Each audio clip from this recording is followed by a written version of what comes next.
श्री कृष्णाय नमः, श्री सरस्वती नमः, श्री गणेशाय नमः। देखिए, आज आपको श्रीमद्भागवत महापुराण के 7वें स्कंद का 12वां अध्याय श्रवण कराता हूँ। आप प्रेम से मन लगाकर श्रवण कीजिए। वर्ण धर्म सब कह चुके, अब कछु आश्रम धर्म कहत अहो, सुने लीजिए धर्म कर्म को मर्म।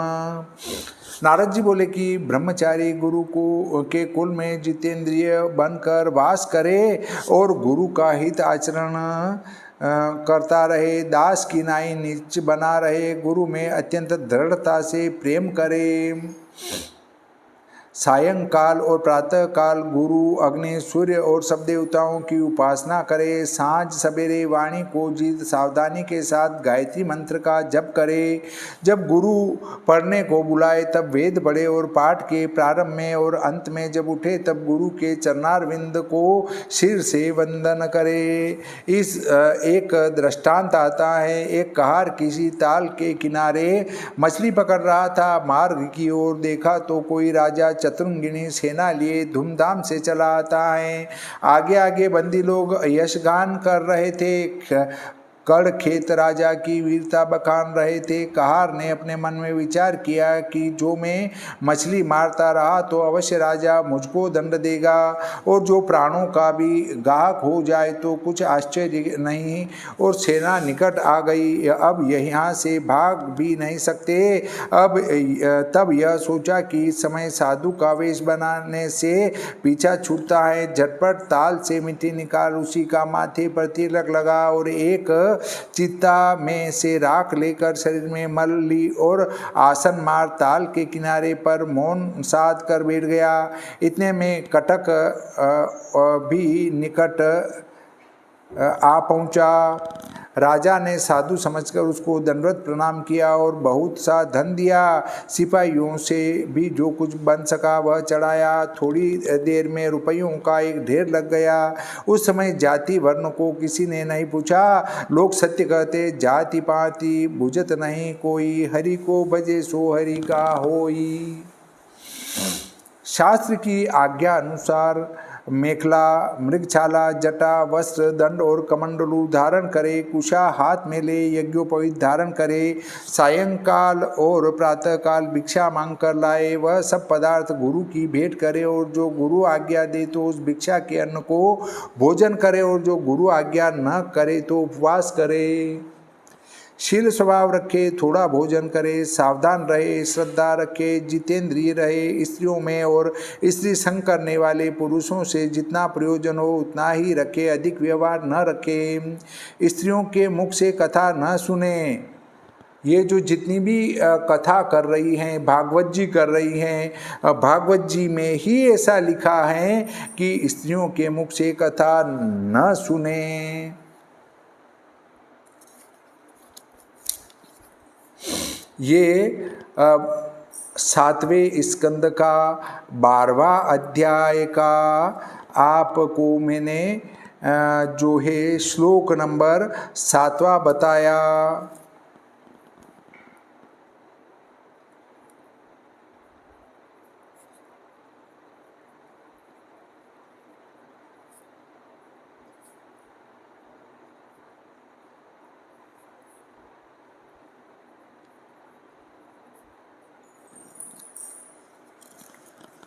ब्रह्मचर्य व्रत धारण करे, दृढ़तापूर्वक व्रत धारे या करे, क्योंकि यह इंद्रियां बड़ी बलात्कार करने वाली हैं, बड़े बड़े यतियों को जीत लेती हैं।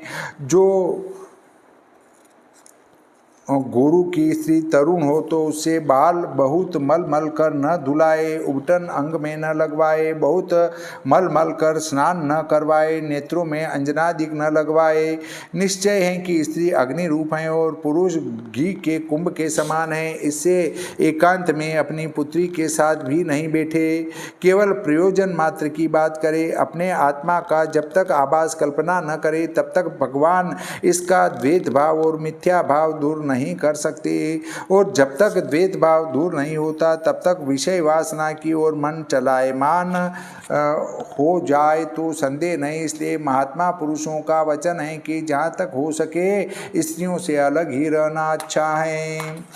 इसमें एक शंका है कि यह बात हम लोगों ने शास्त्रों में भी नहीं सुनी और लोगों में भी नहीं देखी कि गुरु की स्त्री शिष्य के शरीर में तेल फुलेल मलकर स्नान कराए और अपने हाथ से उसके नेत्रों में अंजन लगाकर उसका श्रृंगार करे। फिर नारद जी ने क्यों कहा कि शिष्य की युवावस्था हो जाए तो अपनी आँख में अंजन आदि कर्म गुरु की स्त्री से नहीं कराना?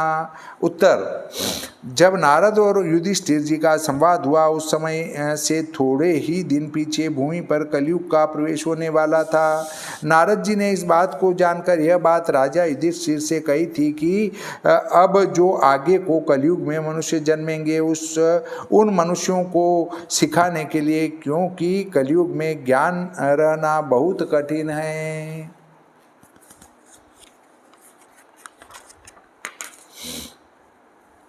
ये धर्म ब्रह्मचारियों के कहे परंतु गृहस्थों को भी मानना चाहिए। गृहस्थ ऋतुकाल में स्त्री संग करे परंतु गुरु की वृत्ति विकल्प करके करे। आँखों में अंजन, सिर धोना, तेल लगाना, मर्दन करना, स्त्री को व स्त्री के चित्र को भूल कर न देखना, मद्य, मांस, हार, चंदन, लेप, अलंकार ब्रह्मचारी, वानप्रस्थ और सन्यासी लोगों को नहीं चाहिए। द्विज गुरु के यहाँ रहकर इस प्रकार वेद त्रयी सांगोपनिषद अपनी शक्ति के अनुसार जितना प्रयोजन हो उतना अभ्यास बढ़ाए। एक दृष्टांत आता है, एक साधु बड़े जितेंद्री थे, 8 पहर भगवान के भजन में लवलीन रहते थे, किसी की ओर को दृष्टि उठाकर देखते न थे। कंठाग्र जिनको भगवद गीता के 18 अध्याय पाठ 8 दिन तक भोजन न करे, जल ही पी पी कर रह जाए करते थे। एक दिन उसके पास एक पाखंडी पंडित आए और गीता का गुटका उनके हाथ में, जिसमें सुनहरी अक्षर चारों ओर रंगीन जर्द वेल खींची हुई, अध्याय अध्याय पर कृष्ण भगवान अर्जुनादिकों की मनोहर मूर्ति बनी हुई, वह गुटका साधु को भेंट किया। साधु उस पुस्तक को देखकर मोहित हो गए और अपने मन ही मन में कहने लगे कि यह भली सुंदर पुस्तक मिली, बड़े यत्न से एक रेशमी वस्त्र में बांध कर रखी। देवयोग से रात को मूसे ने उसके 3-4 पत्रे काट डाले। तब तो साधु पुस्तक को देखकर बड़े दुखी हुए और क्रोध कर बोले कि उस दुष्ट मूसे को मैं आज ही मार डालूंगा। यह कह वह उसी समय एक गाँव में गए और वहाँ से एक बिल्ली लाए।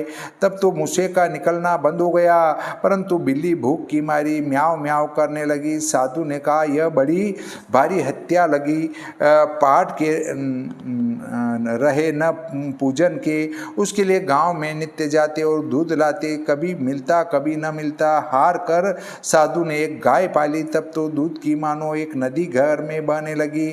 आप पिए और कुछ बिल्ली को भी पिलाए, जो रहे वह औरों को पिला दे। अब गाय की सानी पानी करनी भारी पड़ गई।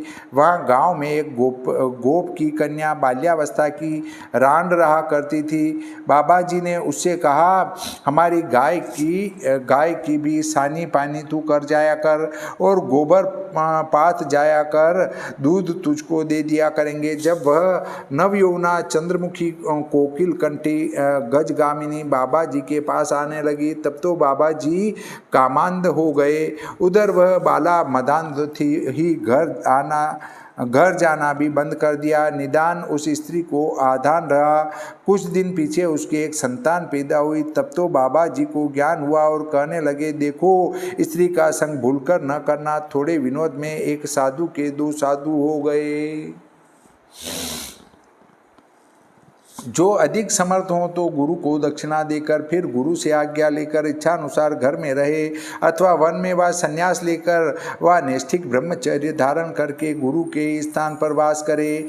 अग्नि, गुरु, आत्मा सब जीव मात्र में विष्णु भगवान का चिंतन करे, अर्थात अग्नि आदि सब भगवान रूप होने से फिर किसी वस्तु में दोष नहीं आता। ब्रह्मचारी, वानप्रस्थ, सन्यासी अथवा गृहस्थ इस प्रकार विचरने से विज्ञानपन में होकर पर ब्रह्म को प्राप्त होता है।